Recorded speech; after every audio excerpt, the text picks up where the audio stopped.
touch more on the hypertension and the diabetes, because I know that those are two non-communicable diseases right now that I would like to think a good amount of our population, we suffer with that. So is it just that because they have hypertension it leads to, or is it that the uncontrolled aspect of the hypertension or the diabetes?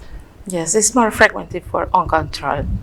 Okay, so in other words, if the patient is controlling their the blood pressure and taking their medications, and possibly if they also have diabetes and also controlling the diabetes, they have less risk for developing renal failure. Yes.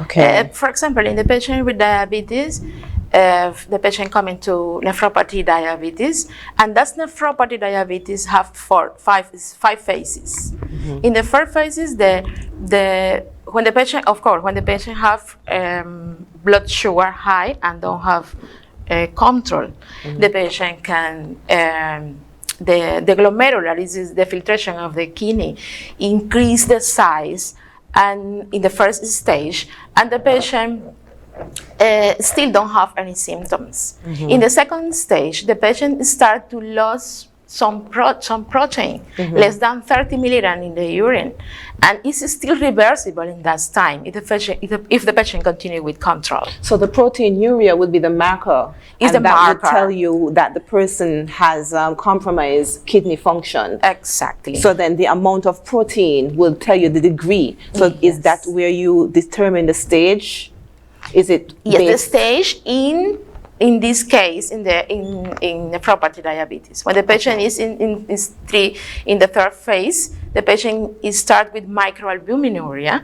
It is between 30 to 300 milligrams in 24 hours, the protein, mm-hmm. and these patients in this stage is still reversible too. Okay. The patient. Oh, so even if they have kidney damage, it can be reversed?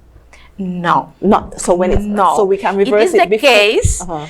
With diabetes patient, mm-hmm. with uncontrolled blood sugar, mm-hmm. and it is not still in chronic kidney disease, uh-huh. because in stage 4 the patient start to chronic kidney disease, mm-hmm. and this stage is irreversible. Okay, so from stage 4 onwards it's unreversible, and that stage 4, the nephropathy diabetes. Okay, so uh-huh. that you will call this one chronic if it's at stage 4. It's stage 4. It's the patient starts with chronic kidney disease.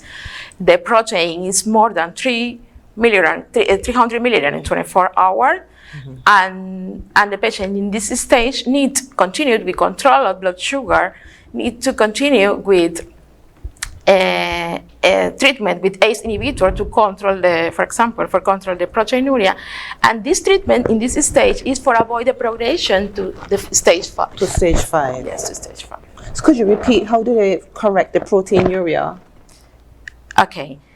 Stage 2 on nephropathy diabetes uh-huh. is less than 30 milligrams in 24 hours. Stage 3 mm-hmm. is between 30 milligrams to 300 milligrams. It is mm-hmm. microalbuminuria. Mm-hmm. And the nephrotic diabetes classic is when the patient has more than 300 milligrams in 24 hours.